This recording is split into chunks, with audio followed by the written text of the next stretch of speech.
Hello foodie friends, welcome back to our channel food and pickles.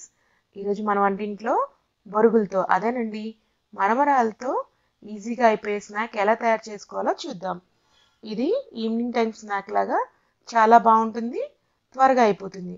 దానికోసం ముందుగా నేను ఒక బాండి పెట్టుకొని స్టవ్ ఆన్ చేసుకొని కొద్దిగా ఆయిల్ పోసుకున్నాను. ఆయిల్ బాగా వేడయ్యే వరకు వెయిట్ చేద్దాం.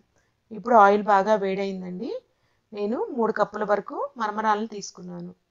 వీటిని పఫ్డ్ రైస్ అని కూడా అంటారండి. మన మరమరాలు త్వరగా మాడిపోతాయి కాబట్టి అటు ఇటు తిప్పుతూ జస్ట్ ఒక అర నిమిషం వరకు వాటిని ఫ్రై చేసుకుందాం. మన మరమరాలు ఆల్మోస్ట్ ఫ్రై అయిపోయినాయండి. నేను 3 కప్పుల్ని ఫ్రై చేసుకున్నాను. మీకు ఇష్టం లేకపోతే వీటిని షాలో ఫ్రై అయినా చేసుకోవచ్చండి. నేను ఇక్కడ మరమరాలు మెత్తగా అయినాయని ఇలా డీప్ ఫ్రై చేసుకుంటున్నాను. మరమరాలు ఫ్రెష్గా ఉంటే మీరు షాలో ఫ్రై చేసుకోండి. ఇప్పుడు నేను ఎక్సెస్ ఆయిల్ పీల్చుకోవడం కోసం ఒక టిష్యూ పేపర్ ఉన్న ప్లేట్ మీదకి వేసుకున్నాను. అదే కాగుతున్న నూనెలో ఒక అరకప్పు వరకు పల్లీలను వేసుకున్నాను. పల్లీలు గోల్డెన్ కలర్ వచ్చే వరకు ఫ్రై చేసుకున్నాను. ఇప్పుడు అదే పాండిలో ఒక అరకప్పు వరకు పుట్నాలను తీసుకొని పుట్నాలను కూడా గోల్డెన్ కలర్ వచ్చే వరకు ఫ్రై చేసుకున్నాం. చూడండి, ఇక్కడ నేను అరకప్పు పుట్నాలను కూడా యాడ్ చేసుకున్నాను. పుట్నాలు వేగిపోయినాయండి.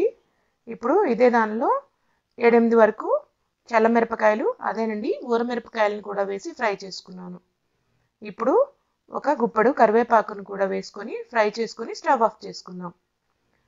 దీనిలో వేసుకోవడానికి కారం కోసం నేను 5 వెల్లుల్లి రెబ్బల్ని, కొద్దిగా జీలకర్ర, కొంచెం సాల్ట్, 2 స్పూన్ల వరకు కారం వేసుకొని రోట్లో కచ్చా పచ్చాగా దంచుకున్నాను.